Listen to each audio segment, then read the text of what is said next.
Hey guys, welcome back to my channel, and today I'm going to be filming a very exciting video. This is a video that I've been promising to you guys for the last half a century at this point. So about like two and a half to three almost months ago, the videos that I was posting, I was getting a lot of feedback saying that you guys wanted to see like an in-depth video of how you can make your base makeup last really long for you. So I actually sat down and wrote whatever I felt was necessary to touch on when you talk about this kind of a subject, and I also shared the fact that I have been making notes and I am planning on doing a video about this.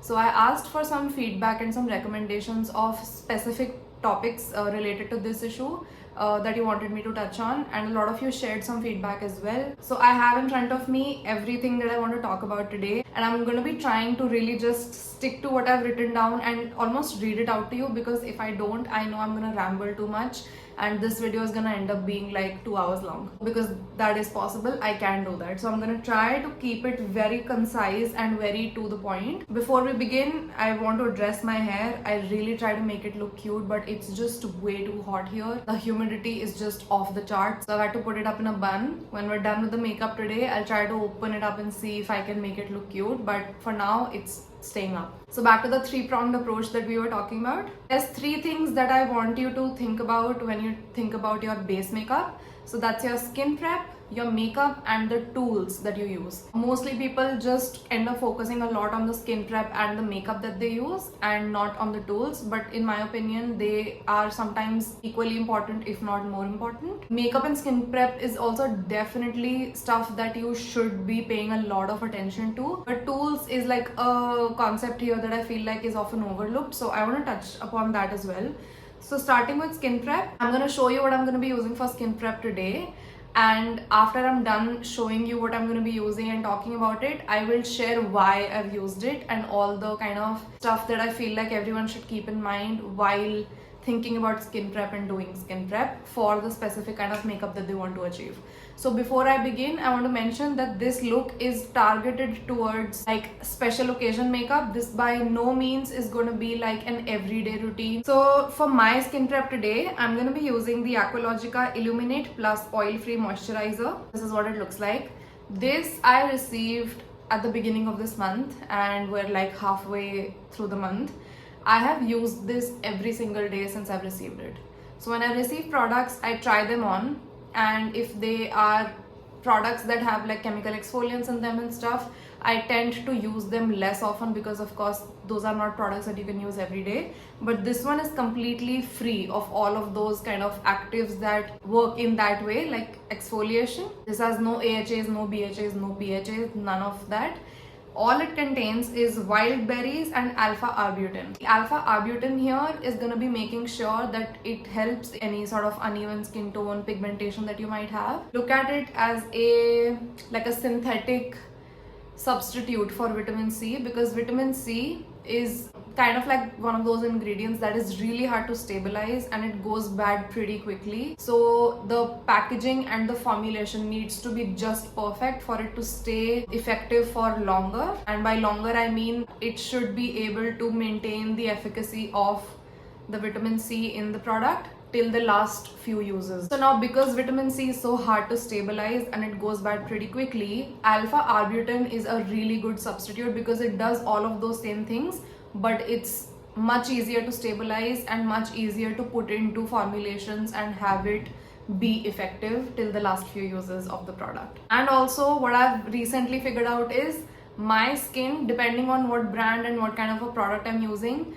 doesn't always end up enjoying vitamin C either. So I'm not one of those people who can use any vitamin C of any brand at any time of the month, which is why I like to stick to kind of ingredients like kojic acid and alpha-arbutin for the pigmentation kind of issues that I deal with, which is why I was so excited about this. And when I read the packaging and when I read the ingredients list, I was very excited to try this out, and that is what I thought would be the most interesting and like likable thing about the formula, the fact that it has alpha-arbutin and it's like a lightweight moisturizer. but oh my god, it is such a lightweight lotion type of a formula. But it's not one of those oil-free moisturizers that are gel-like and they just sit on top of your skin and don't feel like they're doing anything. This is what it looks like. So it's like a very lightweight lotion, and I actually did like a YouTube shorts as well with this moisturizer. You can see on camera how impressed I was with the formula. Every single time that I would pump it out and start to apply it on my skin, every single day I was blown away by how lightweight it feels on the skin, but it does not feel drying and it does not feel like it's not enough on your skin. You know what I mean? Where if you have dehydrated skin, if you use these kind of products, maybe 30-40 minutes later your skin starts feeling tight again.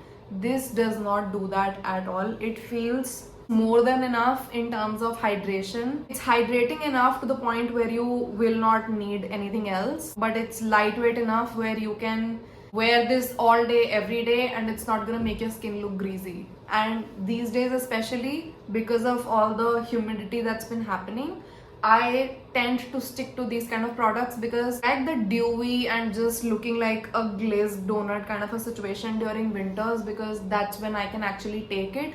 Otherwise my skin is just too oily for me to just pile on heavy product one after the other. So the conclusion is, I can't say enough good things about this. I have fallen completely in love with this.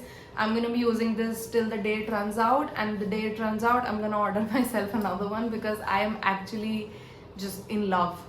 And also it smells so fruity and so fresh. I love it. And see, it's like oil free, but it still leaves your skin with this like nice fresh dewy finish, but it doesn't feel heavy. It doesn't feel like you're wearing like 3 layers of moisturizer.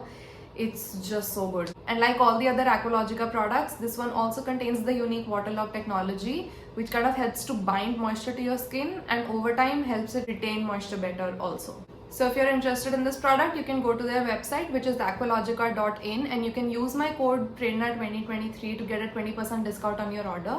And if not on the website, you can also go to Nykaa, Amazon and Flipkart. Their products are also available across all of those platforms as well. And if you needed another incentive to try this product out, Aqualogica not only brings back the lost water to your skin, but also to communities that are in need of clean drinking water. So anytime that you make a purchase on their website, you help them achieve their cause of trying to bring water to communities that need it. So now that that's done, let's talk about skin prep.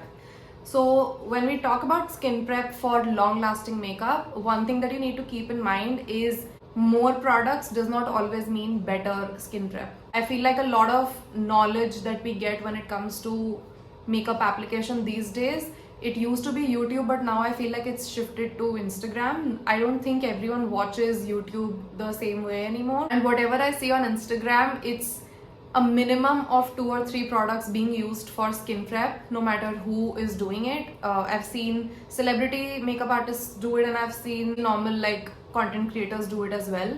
Now the thing is, more skincare products definitely could mean better looking skin, dewier looking skin, fresh and plump looking skin. It can translate to all of those things, yes, but it doesn't necessarily translate to a long lasting base. So let me explain that. If you're using a moisturizer, depending on the formula and depending on what kind of ingredients that it uses for moisturizing, if it's a heavy moisturizer, it could have like fractionated coconut oil, which is like a very common ingredient actually. It can have kind of petroleum derivative kind of ingredients. So all of these tend to be really oily and thick feeling on the skin.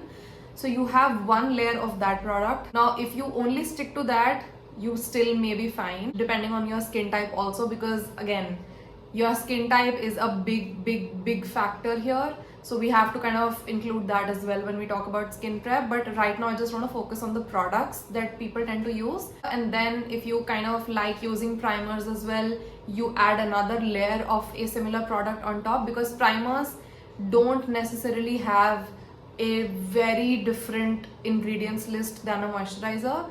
A primer will usually have, if it's supposed to be mattifying or smoothing, maybe like a lot of silicone, maybe some isododecane, which is supposed to give like that mattifying action. So apart from these kind of ingredients that will create the biggest difference between a moisturizer and a primer, the rest of the ingredients kind of tend to be similar. So with skin prep, the only kind of rule of thumb that I want you to remember is you put on one product that you feel like does it all for your skin. It kind of plumps up your skin, it makes it look healthy, it adds a subtle glow if you're someone who enjoys that. If you don't, then maybe that might not be a factor in you kind of deciding what one product to use before you start makeup. And also, by the way, this is me assuming that this kind of makeup you would usually do for like a night event, so I'm not going to be including sunscreens here, because without adding sunscreens into this conversation, there's already so much that I want to touch on. If I add sunscreens into this conversation, this video definitely will be 3 hours long. I kind of want to exclude that today and just stick to like normal skin prep products that we usually talk about,